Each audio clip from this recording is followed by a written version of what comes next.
My guest today is Andrew Evans, and he's graciously agreed to talk with me about his new book, Jesus First.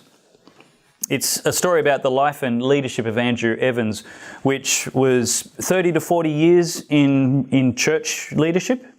Yeah, more than that, nearly 50. Nearly 50 years. And then at the age of 65, he began political interest and got elected to South Australian Parliament at 66. Now, tell me about the separation of church and state. There's quite a lot of irrational, angry people who believe that anybody with a religious view should have no say at all in politics and democracy and public debates in Australia. What's your response to that? Well, it's a great idea to shut people up with different views from that. It's a political answer to try and shut the conservative voices up. And I just ignore it. And I think it's our duty to ignore it, that we should make our stand. Our job as Christians is to let the light shine, but also resist evil. So you're a salt and light. And so without being activists on every issue, pick your issues very carefully, the ones that you really feel are bad for our society, and then take action. Okay. Now, tell me what you think of the lay of the land. What's the political landscape in South Australia? They've got an election coming up in March of next year. What are the issues and what are the characters in that landscape right now? Well, Xenophon will have his party. They'll get about 20%. The other people of the Labor Party have Weatherall, who's a lefty, nice person, but a left-winger, and he's failed the state, absolutely failed the state. And we ought to vote against him. Anyone's better than Xenophon. But the problem with the Liberals, you've got the leader and the deputy leader all voted for euthanasia. Now, they never used to be like that. When I first went in, you could virtually count on the Liberals to hold the line, but they've gradually gone left and more left. And all you've got now is Cory Bernardi's Conservative Party. And if you're a person who wants sound, good judgment, go for Cory. And even if he doesn't get in and has some members, you can hold the line because you hold the balance of power in certain situations, and it stops bad legislation. The Australian Conservatives are giving their elected members a conscience vote on issues like euthanasia, or are they bound to vote against it? No, their policies are simple. They say we are for a civil society with Judeo-Christian values. And those issues like euthanasia are not Judeo-Christian values. And so they don't have a conscience vote on that. It's a party stand on that. And so you can count on Cory and his party to hold the line on all those things. So my suggestion is back him to the hilt and let's double, triple his vote. There would be some Family First members and supporters who are a little bit concerned that they thought they had a party which was immovable on Judeo-Christian values. Yeah. Speak to some concerns that some people might have that Cory Bernardi is from the Liberal Party and his party seeks to be democratic. Is there going to be any divergence between the family values, the Judeo-Christian values? You've said euthanasia is the same as Family First. What about some of the other issues? Well, Cory's gone out publicly on many of those, and that's why we took interest in it. But I asked him personally, directly, all those issues.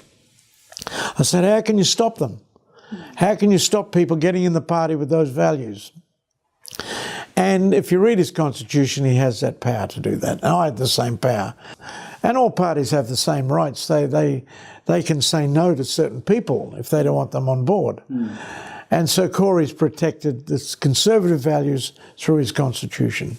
Is it undemocratic for a party to reject certain ideas or reject candidates with contrary ideas? Or is it just the outworking of political organisation that birds of a feather flock together, and if you're not with us, then maybe we're the wrong party for you? A party can do what he likes. I mean, they don't have to follow what people want you to follow. As long as you protect your values, every party is the same. For instance, you can't get us pre-selected for the Labor Party now, I think it's in 2 years' time, if you don't vote for gay marriage. They've put it in the thing, and you cannot be elected or pre-selected unless you vote for it. So every party has their rules and they stick to them, and we're just the same.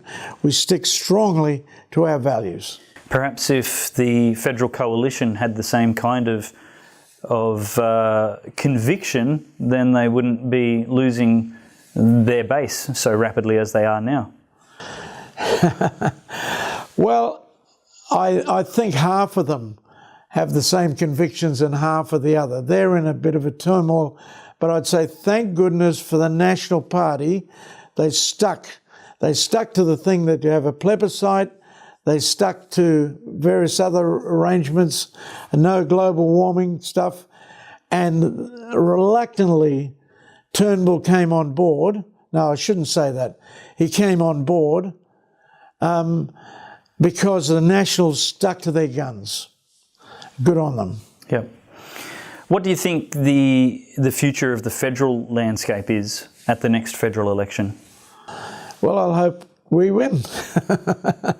But I hope the Labor don't win.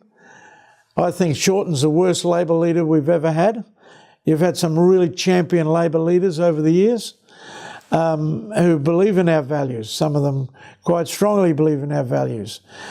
But he's gone left, way over left, because he's scared of the Greens. And, Liberals trying to they don't know where they're at with our present leader.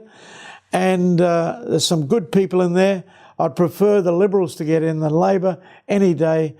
But if the Liberals get in, I just hope that Cory Bernardi has a strong influence with his numbers that will keep control of the situation.